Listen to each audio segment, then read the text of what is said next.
For the past 5 years, you've heard his voice every day on WGBH radio. As host of The Takeaway, John Hockenberry takes listeners through an hour of conversation and analysis on the big news events of the day. Typically, he's based in New York, but Hockenberry is in Boston this week covering the anniversary of the marathon bombings from the WGBH studios. Welcome, John. It's great to be here, Ron. You are based in New York. We are living with the after effects of the marathon bombings virtually every day. I had friends at the finish. I had friends in the race. How would you say this event has resonated in New York through the prism of a New Yorker? Well, it's not just New York. I mean, I was here a year ago as part of the press corps, but we had serendipitously planned to be here. So we found ourselves in the middle of the events, but I had to go to Houston in the middle of the week. So I went from New York to Boston to Houston and then back to Boston for the end of the manhunt. And what I discovered down in Houston, which was odd, was that people who had run the marathon here, who went to Logan and were questioned by the FBI, very much felt like a part of the story. We interviewed them in Houston. We interviewed, of course, people in New York who had memories about 9/11 that were, recalled during the aftermath of the bombing here. And then, of course, the manhunt, which compressed this event, this trauma, into 4 days that was very different from what went on in 9/11, the idea that you would apprehend the bombers virtually in the same neighborhood where the bombing took place really made this a very unique event and different from what went on in New York. But we all followed it, absolutely. Yeah, I was in Arizona several days after the bombing and agreed that there was a national consciousness and empathy for the survivors of the bombing as well as those who lost loved ones.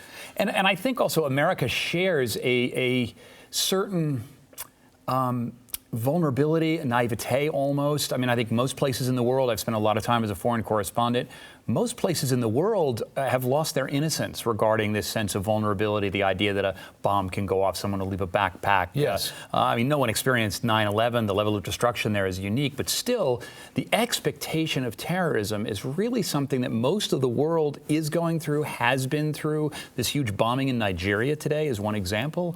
I think what's so amazing is Americans sort of came together realizing that we are, in a sad way, joining the rest of the world. Our sense, our expectation that we are invulnerable is no longer true. And I think that was part of the sadness of the marathon bombing, and it was certainly a piece of the 9/11 experience. Although I think you and I have probably felt that as reporters in government buildings, particularly congressional office buildings, Sure, where there's been vigilance and protection for many years since the Tehran hostage crisis. Absolutely.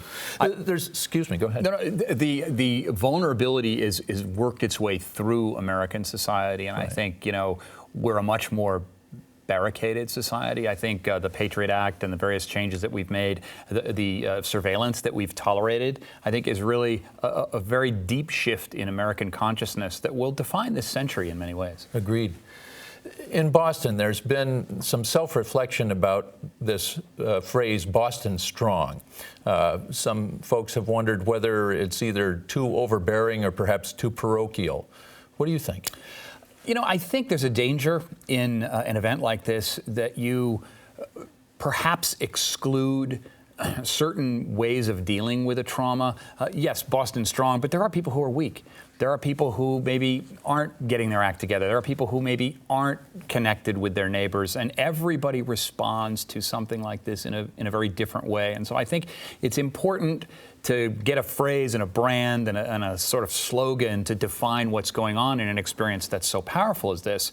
But you also have to remember that everybody responds in their own way. And so I can understand there's a sense of maybe I'm not a part of Boston Strong. Maybe I'm a part of something else. And I think those kinds of debates went on after 9/11 as well. And I think it's part of the grieving process in some ways.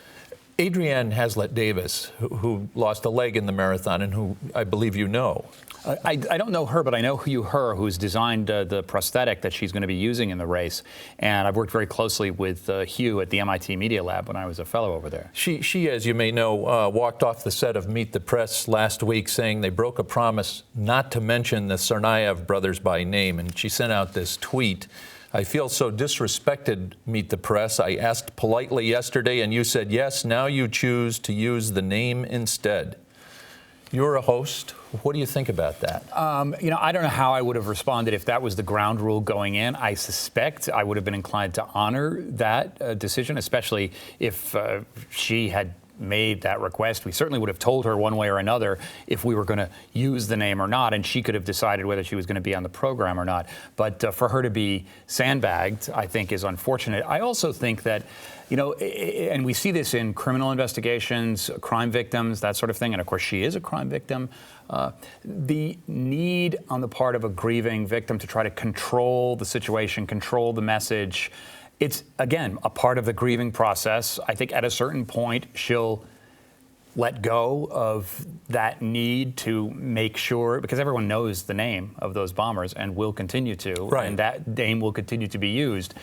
I understand how this is important to her, but ultimately, and this is what this year anniversary is about, it's about letting go. And certain things you have to relinquish your grip on, and I think that's something that she's going to be dealing with over the next several years. At a tender age, about 19, if that's correct, you had a terrible accident that left you with paralysis.